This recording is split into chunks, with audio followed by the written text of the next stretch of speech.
Shall I sit back or not? You can. I can sit back. We'll wait till we get people going. Are we live already? We are live. We're live already. Wow. We're live. It's I'm amazing. going to hold this up for a second. Oh, they won't like that. You're selling it. You can't sell it. So. Don't sell it. There we are. So give us about a minute or two, and then we're going to start. This is Alex Goss. Hello. Which camera am I looking at? So if you look straight ahead there. This camera here. Okay. Yeah, and you can Great. just keep looking at your lovely face, and I will keep looking at my lovely face, and we're all good. And those of you who are joining, hello. I'm Sakina, and I'm the founder of Tranquil Birth. So I'm a hypnobirthing teacher, and I work with parents who've had difficult birth experiences. So I'm a postnatal therapist. And for those of you who may know Alex already, this is Alex Goss, and hello. He's dad, he's author, dad of 2 girls, and he's I'm going to show it again, he is the writer of this fabulous book, Dad FC, the first season of fatherhood. Don't start plugging it. So, I'm going to pop that there. So, if any of you have read the book, you'll probably know that it is, as well as being a fab introduction to fatherhood, it is also a really useful practical book because it covers all the things you need to do when you've got a new baby, from feeding them to sort of changing them, what it's like to win them, and all those newbie things. So I know you wrote it for dads, but I'd have to say if you are an expectant mum, it's well worth a read too, because it kind of covers the stuff that we don't really talk about when we're pregnant. Like football. Like football, yes. So yeah, some of you might be joining after the match. I hope you're feeling good. I hear that it was good. I just heard shouts from the room next door, so I'm assuming it was all good, and then I heard it. Yeah. It was easy, wasn't it? Never in doubt. Yeah. So, Alex, thank you so much for joining You're us. welcome. And I guess I want to start because a lot of the work and stuff we talk about on the Tranquil Birth page is actually about birth itself.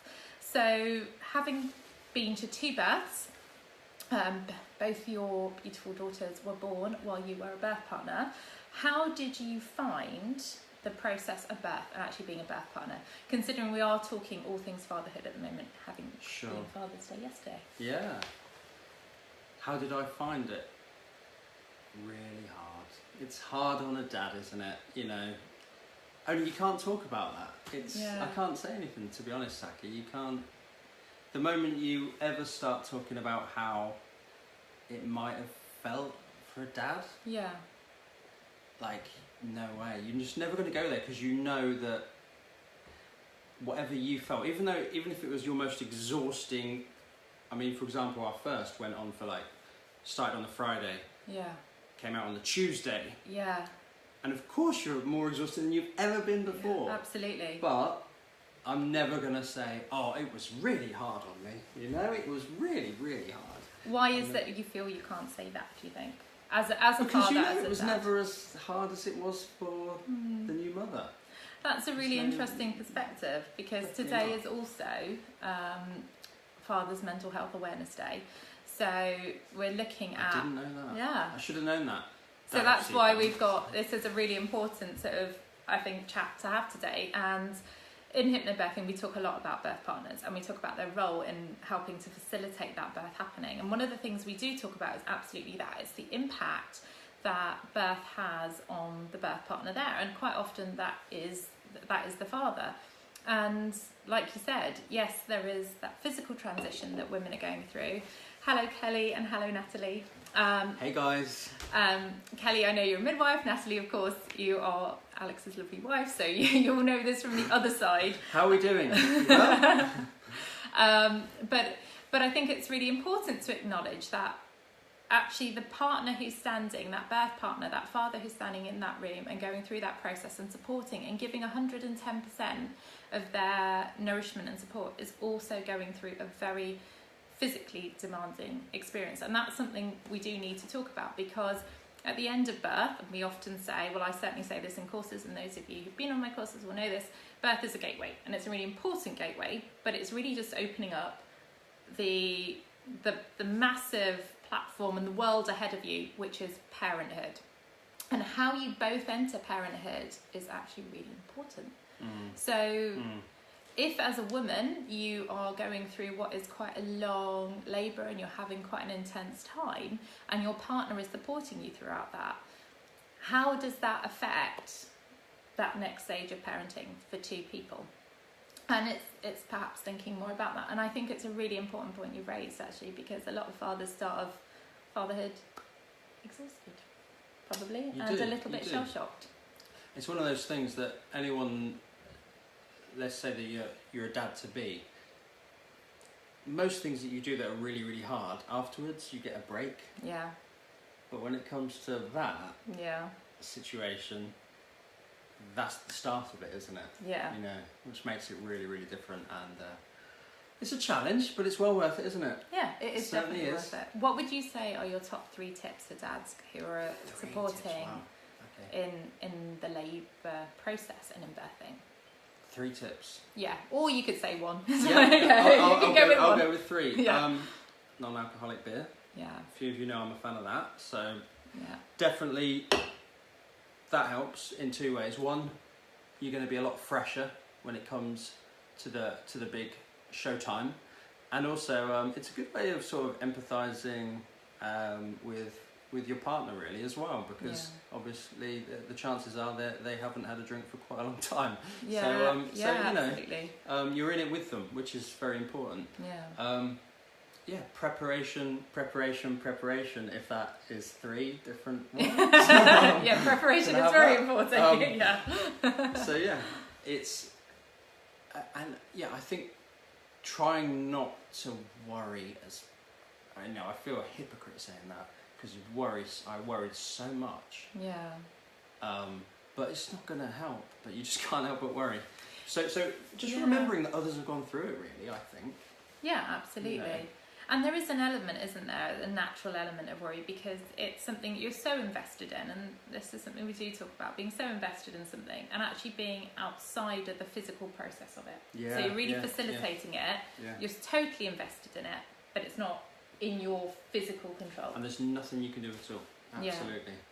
And that is frustrating, because sometimes you want to do something, but all you can probably do is say, excuse me, midwife, can you just change this thing here, or you know, there's not a lot you can do, but just being there really is, you know, is so important actually. Oh, it's massively important. It's like 80% of the game is just being present. Yeah.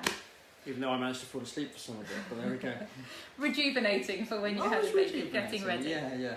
Yeah, and it's interesting, Kelly, who's watching, hello Kelly, is a midwife, so she will probably be able to make some comments too about that perspective of what it's like when you're witnessing birth partners in the room, and ways in which it can be really supportive from both mum's perspective but also midwife's perspective, and what birth partners can do. So it'd be lovely to hear your comments, Kelly. Yeah, any tips for dads sitting on the sidelines? How can we get involved but not be annoying as hell? Or are we meant to be as annoying as hell to midwives? I don't know. Can we? So it'd be lovely to hear your thoughts on that. And also, Natalie, the things that you found really useful in having Alex present as a birth partner, because I think they're probably quite universal things, actually. Can you give me a score out of 10? We'll wait for that to come through. I will feed that back if someone doesn't see it. And so the other thing I think it's really interesting to talk about is you wrote this book to help new dads prepare, because the conversation around dads is becoming more prominent now, but it still feels quite new. So how have you found that sort of transition into fatherhood, and what would you say are the sort of the biggest challenges you found? And now you've sort of gone through the process twice, but also what are like the best bits for you? I think for me the biggest challenge was, what score did I get? Sorry, Natalie. 0. Has Zero. I presume you missed the 1. Jesus Christ! All right. So perhaps you could comment and qualify. Yeah. I'm perhaps why. Yeah. I'm certainly not as qualified as Saki to be talking right now. So 0. There we go. Your question was... Yeah, so my question was what are the highs and then what are the lows? That's probably thrown you slightly. Yeah, no, so I guess I didn't feel like a sort of... You know, some people, they expect when their kid is born, or even some people will explain the moment my baby was born, it was the best feeling ever. I was connected. Yeah. It all came together. The stars aligned. It was amazing. Well, to be honest, I didn't really feel that. Yeah. At all. And there's big expectation for this like firework moment. Yeah. But to be honest, it was just like, Jesus Christ, that was a mental 5 days. Yeah. Is the baby alive? Is my wife okay? Yeah. And what the hell do I do next to make sure everything keeps ticking on? Yeah. And I think it was really only about a year after our first was born that I sort of felt like, oh yeah, this is actually, now I've just realised I am now a dad doing dad things, and I feel comfortable with that. For a long time I didn't really associate myself with fatherhood for about a year, I would say, before I felt really into it. That's really interesting. So it almost took a year of kind of transitioning fully and kind of going, okay, we're in it. Yeah, I think so. So that was hard. But in terms of the good moments, I mean, as I'm sure all of you sort of know, it's just gets progressively more fun the more things that they do and the more experiences that you have with them. Yeah. The first time they sort of start to engage with you in a new way. The first time they're sort of saying no and pushing something away, or that's the fun bit. Absolutely. No. What have they been watching? Peppa Pig all day? Yeah. So I don't know. For me, I think the best thing are the questions that come once they get to about the age of like 3 and 4, and they start to question everything. Yes. For me, that is the nicest period, because you get to, they're inquisitive and they're trying to absorb so much information, and you just have a bit of fun with them, really. Yeah. Yeah. So fatherhood was almost really not something you just get given. I guess really similar to motherhood. It sort of evolves. Yeah. And it unfolds as you go through it. Yeah. And I think it's really interesting what you said around that sort of feeling of expectation that there's going to be this instant firework. And this is something we talk about a bit in sort of maternal circles as well, which is, there's this expectation you're going to see your baby and you're just going to be like, wow, and sometimes that isn't there. You're just like, whoa, like someone's just given me a baby. Like, you've gone through birth. You've birthed a baby. Why do we do that? Why do we put that pressure on new parents to feel that? That's really interesting, isn't it? So I think that's probably partly to do with feeling like we've got bonding, we've got a sense of achievement, but actually some of it is totally to do with expectations, and those expectations aren't always met in reality, because in reality you've gone through a process. You don't just kind of go, I've gone into birthing and then a baby has come. You've gone through a process for that baby to be there, and sometimes that process is shorter, sometimes it's longer, sometimes it feels like it's totally smooth, and sometimes it feels like it's met with loads of sort of twists and turns. And I think that makes it harder. But I think the fact that you're talking about the experience of fathers in that way is really important, because it's something certainly we talk about with mothers, and it does feel sometimes like the secret that no one wants to say. When you go to a group, no one wants to go, how did you feel when you first saw your baby? I wasn't sure if I bonded straight away. And everyone I don't know if you sort find of saying, that. yeah, it's nice, I love it, it's so good, and you're thinking, I feel a bit shit right now. Yeah. And so do you think, I mean, I don't know if you would see this as being true for you too, Natalie, and anyone else who's out there, and please do comment and say what you think, even if you're watching this on replay. But I think there is a great pressure for that, and we go to things as new parents and we feel like we're being watched, and we're comparing ourselves with others, or we're judging ourselves, and in our heads we think everyone else has got it sorted and we're the only people who have absolutely no idea what they're doing. Now, I would certainly say that was true as a mum. I had no idea until you just expressed that. What does your partner come across as if it's like, yeah, I've got it all handled, nice and easy. Scott seems totally chilled. He is totally chilled. He is totally chilled.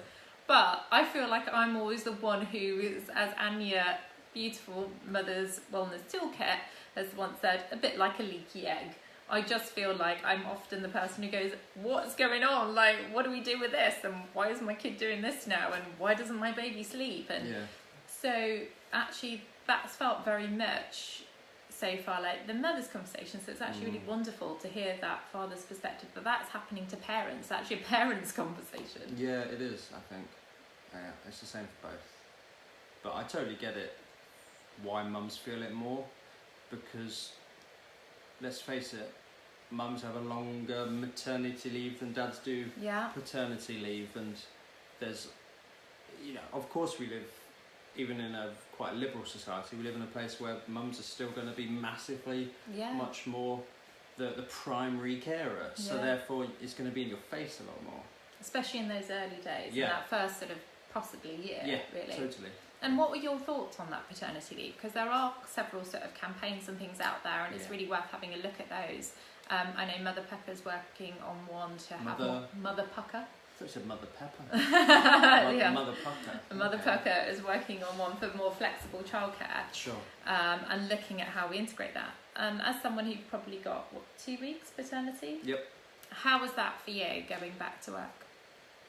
Well, 1 week of it was spent with Natalie in the hospital. Yeah. So therefore, sort of only 1 week at home with the baby. Yeah. It just whizzes by. Obviously, it's not long enough, really, is it? I don't think. What do you think you would have preferred? Yeah. Yeah. No. I mean. No, well, definitely, right? It's that first year know. of getting to know your baby. Yeah. Or something flexible in between for that year, where you can maybe kind of get a bit of flexi time, so you're not kind of. Don't get me wrong.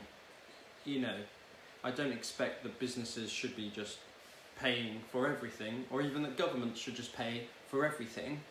But I do think that the option should be there for people to, without feeling it's a cultural thing, so without feeling any sort of, bad will about it, or like negativity at work, it should be normal that you take any amount of time as unpaid leave during, let's say for example, during that first year as well. Absolutely.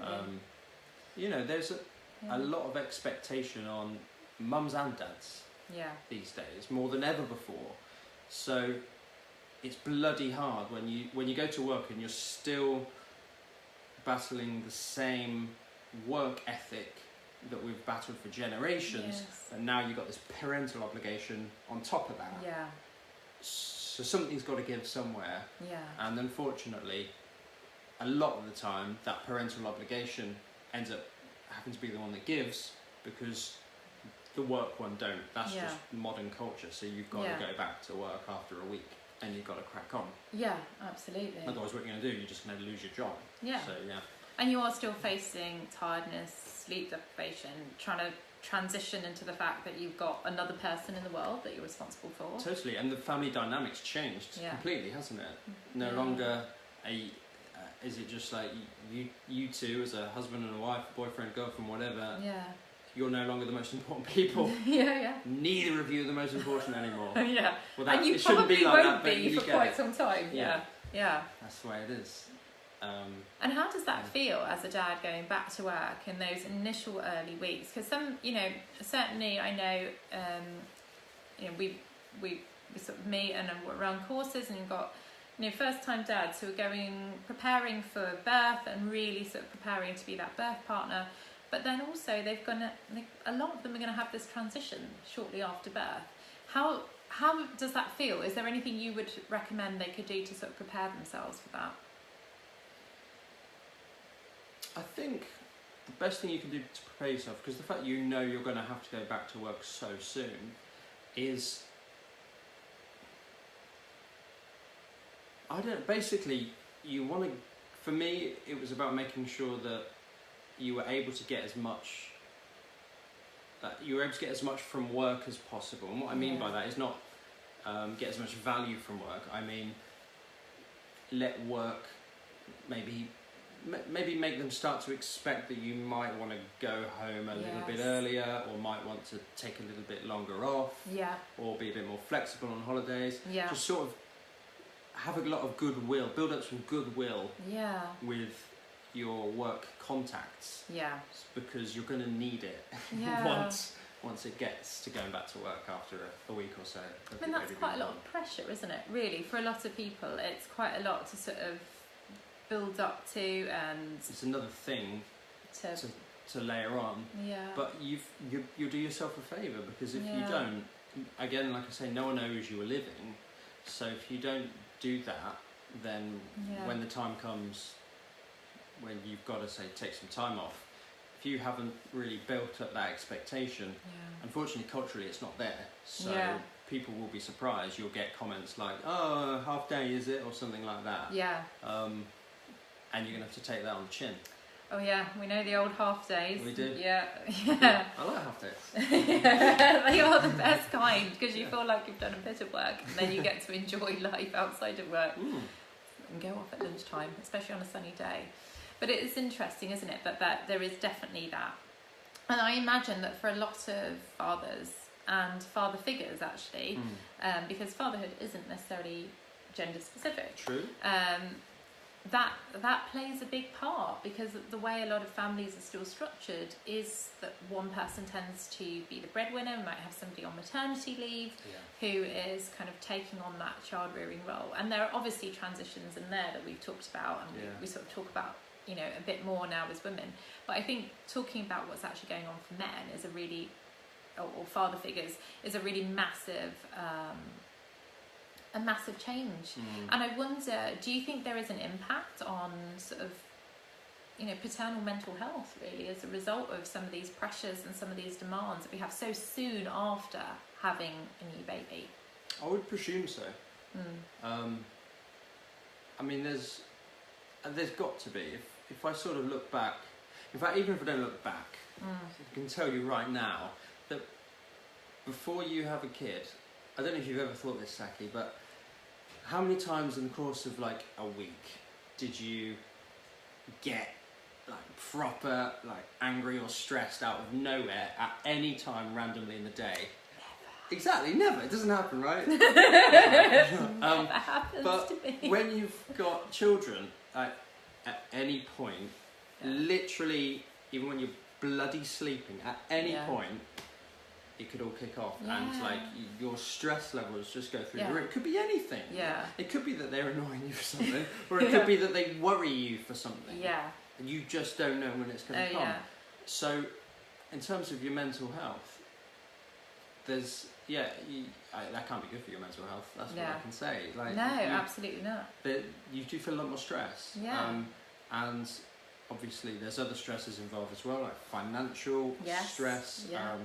But that juggling, people put it like a work-life balance, which doesn't really exist. So the father juggle is also real, really. Of course, so it's a big thing, and I think the best possible thing you can do, or I do, to deal with it is basically being as open as you possibly can ideally with your partner, so you can just sort of lay out what you expect from them and what they can expect from you, how you're feeling right now, what it's like when you're feeling super stressed about something.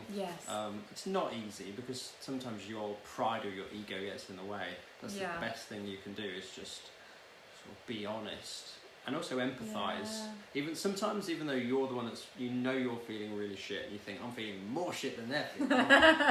Empathise with their. I suppose I can swear on this one. Well, we're here now. Too late. Empathise with their shitness, because they're still feeling shit. So it's kind of funny, isn't it? Because in terms of the challenges, no one is having a great time. When we did a maternal mental health performance recently in Croydon, we were looking at the... This is really negative, isn't it? We're talking about bad stuff today. But it's interesting to look at this, I think, because sometimes you kind of got to lay the poopy stuff out, and you got to just go, okay, this is what we're working through. One of the things that comes up is sometimes there is a sense of resentment when, you know, the partner, if they're going back to work, is going back, and you're the person at home, first time looking after a new baby, and you're like, whoa, I miss those days. I miss those days of going out at 8, coming back at 6 or 7, and being able to go to the loo, being able to have a lunch, being able to sit and talk and have an adult conversation, Because sometimes, and I know this from the mother's perspective, motherhood perspective, you feel like you've been on the sofa all day. You've been trying to feed, you haven't had a cup of tea, Watching Friends. Yeah. But you've lost that sense of adult interactive life that you may have known before. For that short period of time, it does come back, but for that short period of time, that adjustment and that transition is there. And I think it's just really good to kind of go, actually, the person walking out the door, if you have that in your family setup, isn't necessarily walking out going, oh, phew, I don't have to think about this for a little bit. They're actually taking with them that responsibility and that juggle and all the sense of what it means to be the person who has to walk out the door and then come back in. Yeah, I will admit though that there are times where walking out the door, you do feel like that's got to be easier than staying in. Sometimes. I'm not saying. I'll be honest there. Yeah. Like, I'll confess that sometimes walking out that door and being out, because you appreciate the fact that you can then walk out the door and being able to maybe get a cup of coffee on the way to work and sit on a tube. Like, all of a sudden you like the commute that you used to hate. That can sometimes actually... Yeah, no, I hear you. But you've got to enjoy those moments, cherish those moments. Yeah, you've got to. Yeah. Because, it's all changed. But on the flip side, you've then got to sort of get back into that moment when you get home. You've then got to get back into like doing more when you get home. Previously, that was your break, but now you've got to get used to. There's no break anymore. You've finished work, and now your home life begins. And whilst it is lovely to come home, don't get me wrong, you've got to really cherish those moments when you come home and do whatever you can. Yeah. You're going to be tired as well. Yeah, absolutely. You don't get to come home and put your feet up, have a cup of tea, and then go, right, let's start this whole parenting thing. You've got to enjoy, you've got to accept that you are now tired. Yeah, absolutely. Enjoy things in spite of that. Absolutely. Rather than feel like, oh my God, this is so hard. Oh, absolutely. I hate everything. Yeah. Find the moments, find the little cherishable moments, those little magic moments. Yeah. And there are some every single day. There are. It's just taking the time to notice them. And the other thing I think is really important is that, you've written about the first year of fatherhood, and it was obviously something that people, like a lot of fathers and father figures, were crying out for, because I don't think there was anything really there prior to you writing the book, which is probably partly what prompted you to write it. Yeah.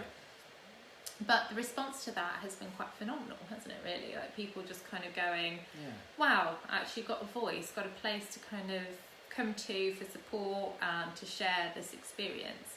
And when we're looking at that, I guess I'm interested to sort of see how that feels for you to have sort of brought that to the table, really. How does that... It's good. Yeah. I think it's really positive. And it was really well received, to be honest, as well. I basically I finished work with a company.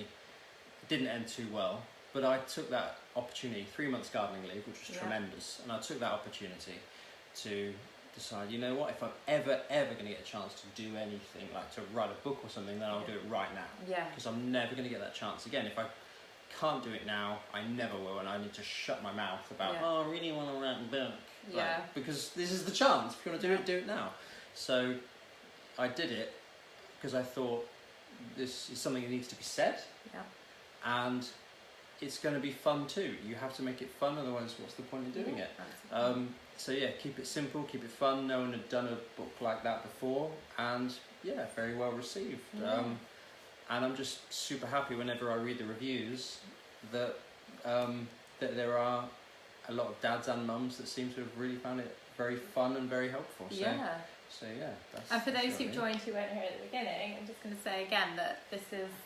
I told you, stop plugging. But, I mean, it does say the first season of fatherhood, but even if I just flick through here, I'm just going to say first page. What's the first page it comes to? This is not the first page it comes to. But these are sort of things that I think are really useful for everyone. So I'm just going to give a quick flash on that. And, we've got fantastic stuff for any new parent here. What should a baby wear in bed? I mean, I remember being like, what do we put our kid in? Like, first time, our little baby Leo, like, what are we doing? Sleep routines, do they work for you? Are they for you? How they sleep, how they might I remember your sleep routines. I remember with Leo when you first had Yeah. Leo.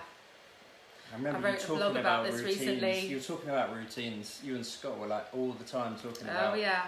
all We the learnt the routines. hard way, and now I Go haven't. on. Yeah, so you know, we tried a Gina Ford routine. Now, What's I think the Gina Ford routine? so. The Gina Ford routine was a routine written. I think she wrote it in the 90s, late 80s, 90s. She was a nanny, and hello, Scott, and. She writes Scott. about the contented little baby. Now, there's a lot of controversy, and there is now research to show that for women experiencing any sort of maternal mental health issues, perhaps a routine is not, that kind of routine from newborn is not particularly useful Right. for the baby or for the mum, because what it actually looks at is kind of trying to structure time and you know, and you live and learn, don't you? But we sort of learned quite quickly, because our lovely son Leo was like, I ain't doing this. He was just, nap times he was awake times he was asleep, you know, feeding times he was a cluster feeder. So Yeah. you know, it really showed us quite quickly after a couple of weeks that you have to learn to listen to your own kids. Yeah. And that's been the parenting journey. And actually what I think has been really interesting, and I know we're sort of getting to our time to wrap up, is also what you spoke about in terms of partnerships. And coming to as a unit, as parents, being the other half of a parenting team. Tremendously important. Yeah. So what would be, I know you've given some fantastic tips about being a birth partner, what would be, to wrap up, your top tips about fatherhood, really? What would be your three? I'll give you another three. Go on, go for three. Three again. Preparation. For me, it's something which, totally out of fatherhood, I was taught this by a coach, and it just rings true in almost every part of life, including being a parent and being a partner, being a team, and that is clarity of expectation. Yes. It's super, super important. Whenever you end up having an argument with somebody, or feeling angry at someone, or feeling stressed about something, tell yourself clarity of expectation, and you'll realise that somewhere something wasn't clear, and that's what you're actually angry about. Yeah. And I would say that just remembering that, and then making sure that next time either you're clear on what you have told them to expect from you, or what you expect from them, or just listen to them on those two things as well. It just makes a huge difference, because then you know where you stand. Yes. And you both, that's so important, that you both know where you stand with each other as two people bringing up a kid, because there's a lot more stress, and there's a lot more like, oh, have you got that ready? Where is it? Oh, you were meant to have it ready. I thought you were going to get it ready because you got it ready last time. Why didn't you get it ready this time? And it's like, well, I'm sure a lot of people recognise those conversations. That's why it takes half an hour to get out the door, Yeah, because she's not sure who's doing what, and it's like, I'm meant to do it, but I don't know, maybe she's not done it, and maybe she wants to do it in a different way. But if you're both clear on how things go, oh my God, that makes life easier. Yes. So that's my number one tip, but it's so good it takes all three. Okay. Okay, so in that, I'd like to offer one more question. And you've mentioned clarity of expectation in terms of, I know. We're out of time. Would you say that's also true for your children as you approach fatherhood? Having clear expectations, so age and stage, understanding what's going on for them, where they might be. Yeah. I would say empathy for me. Yeah. It's so easy for me, and that's a sort of a slap around the face thing for me, to be honest, because the amount of times I feel myself getting angry at like my 5-year-old because they're doing something that's irritating me, but then I'm like, they don't really mean, maybe they do mean to irritate me, but you know what I mean, like moments. Like they're going through something, they're developing, so if I'm upset, then they're going to be super upset.